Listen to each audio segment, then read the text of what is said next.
Hello বন্ধুরা, কেমন আছেন সবাই? আশা করি সবাই ভালো আছেন। আমাদের আজকের গল্প মুস্কান পার্ট 13, লেখিকা জাহানারা আক্তার কবিতা। বন্ধুরা, এই গল্পটি যদি ভালো লাগে অবশ্যই লাইক কমেন্ট শেয়ার করবেন। আর একটি কথা, এখনও যদি চ্যানেলটি সাবস্ক্রাইব না করে থাকেন প্লিজ সাবস্ক্রাইব করে বেল বাটন বাজিয়ে দিন। এই যা সেরে সেরে, এখানে তো পিতার নাম ঠিকই এনায়েত আহমেদ লেখা। এখন কি হবে? মুস্কান সবসময় বলে না জেনে সব বিষয়ে নিয়ে বাড়াবাড়ি না করতে, কিন্তু আমি তো কখনো ওর কথা কানেই নিই না। ওনাকে কি সরি বলা উচিত? না বাবা, এখন যদি সরি বলি উনি তো আমায় মাথায় তুলে চ্যাংদোলা করে আছাড় দিবে। তাই চুপ থাকাটাই ছিল। এই যে নিন আপনার ড্রাইভিং লাইসেন্স। কি দেখলে ড্রাইভিং লাইসেন্সে? দেখলাম সত্যি ড্রাইভিং জানেন তো। বিয়ের পর আমাদের ড্রাইভার এর বেতনটা বাঁচবে তো?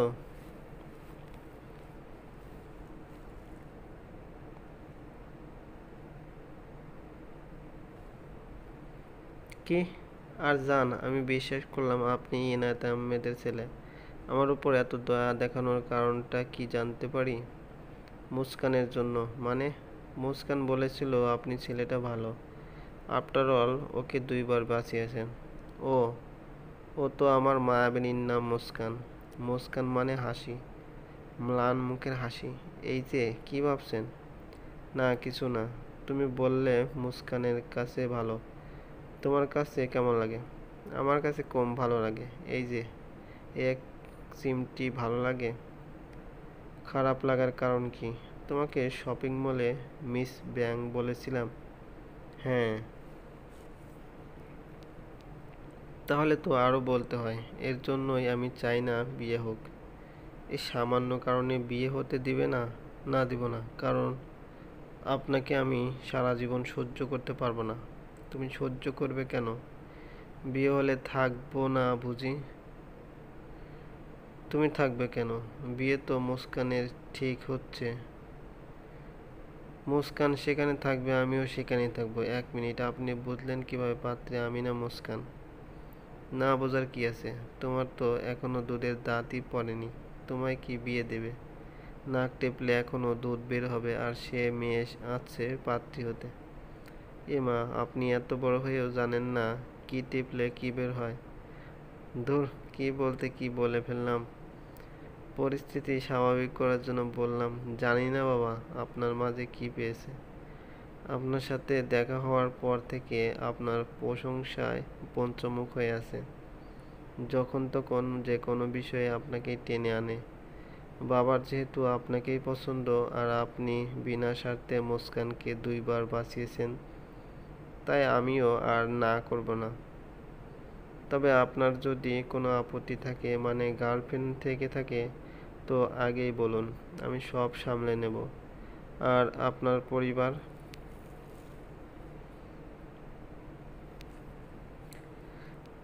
এই মেয়ে, তুমি কি বলছো এসব? রাজি না মানে? আমি এক পায়ে রাজি। আঙ্কেল রাজি থাকলে আমি এখনই বিয়ে করব।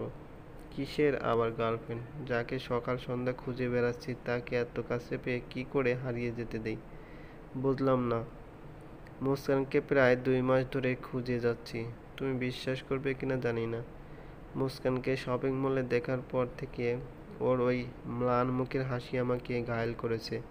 ওর ওই মায়াবী চোখ যেন আমাকেই ডাকে। সেই চোখের গভীরে কত রাত যে আমি ডুবেছি এই 2 মাস, তার কোনো ইয়ত্তা নেই। আমি আমার সাধ্যমতো ছুটেছি তোমাদের। শহরের প্রতিটি কলেজে, ভার্সিটিতে গিয়ে দাঁড়িয়ে থাকতাম যদি তোমাদের দেখা পাই। আমি তো নামটাও জানতাম না তোমাদের।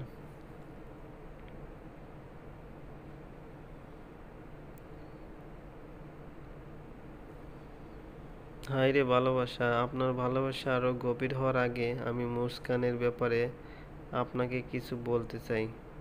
আমি চাই না মুস্কানের জীবনে কোনো নতুন তুফান আসুক। অনেক কষ্টে ও স্বাভাবিক জীবন যাপন করছে, আর আমি চাই ভবিষ্যতেও করুক।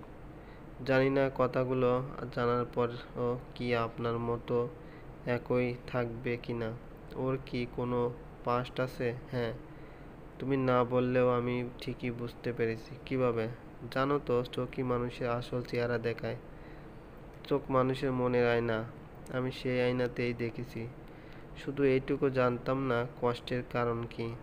মুস্কান একটা ছেলেকে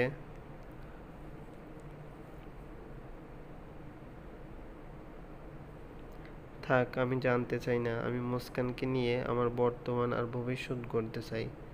ওর অতীতে যা হয়েছে তা হয়তো আমি বদলাতে পারবো না, কিন্তু বর্তমান ও ভবিষ্যৎ নিজ হাতে সাজিয়ে দেব। আর রইল ওর অতীত জানার কথা, সেটা না হয় ওর মুখেই শুনবো। যখন ও আমাকে বিশ্বাস করবে নিজ থেকেই বলবে। আর কোনো সমস্যা আছে? সবচেয়ে জটিল সমস্যাই আছে এখনো। দেখুন, মুস্কান যতই বাইরে থেকে দেখাক যে ও স্বাভাবিক, ও কিন্তু ভিতর থেকে ততটাই অস্বাভাবিক। ও হয়তো বা আমার আর বাবা মায়ের খুশির জন্য রাজি হয়েছে, কিন্তু ও এখনো মানসিকভাবে প্রস্তুত না।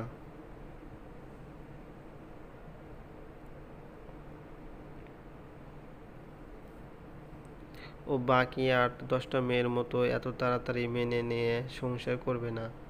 আপনাকে অনেক অপেক্ষা করতে হবে। আপনি বুঝতে পারছেন তো আমি কি বলতে চাচ্ছি? মানে ও প্রথমেই কিন্তু মেনে নিবে না। তুমি এটা নিয়ে নিশ্চিত থাকতে পারো, আমি কখনোই ওকে ফোর্স করব না। ওর যত সময় চাই আমি দিতে রাজি। আমাকে শুধু ওর পাশে থাকতে দিলেই হবে।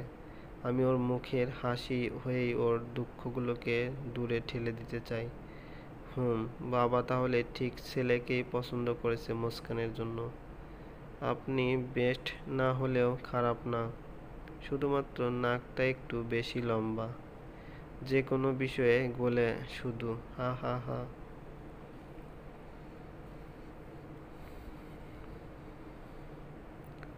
আচ্ছা ভাইয়া, আমি আজ আসি তাহলে। বাবাকে গিয়ে বলবো আপনাদের বাসায় কথা বলতে। আর একটা কথা, দেখেন আমার মুস্কানের যেন কোনো কষ্ট না হয়। আমি সব সইতে পারলেও ওর চোখের জল সইতে পারি না। আর ভাইয়া, নির্জীব ভাইয়াকে একটা সরি বলে দিবেন। আর নাতাশা আপুকেও, যদি আপু ভাইয়ার লাইফে থাকে। আর না থাকলে বলার দরকার নেই। হা হা হা। তা যা বললে, তো চলো তোমায় নামিয়ে দিয়ে আসি। না না, আমি একাই যাব।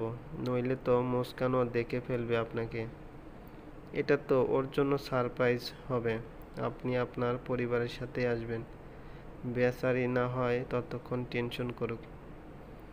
আমি কোনো বাদরের গলায় ওকে ঝুলাই। তুমি আমায় বাদর বললে?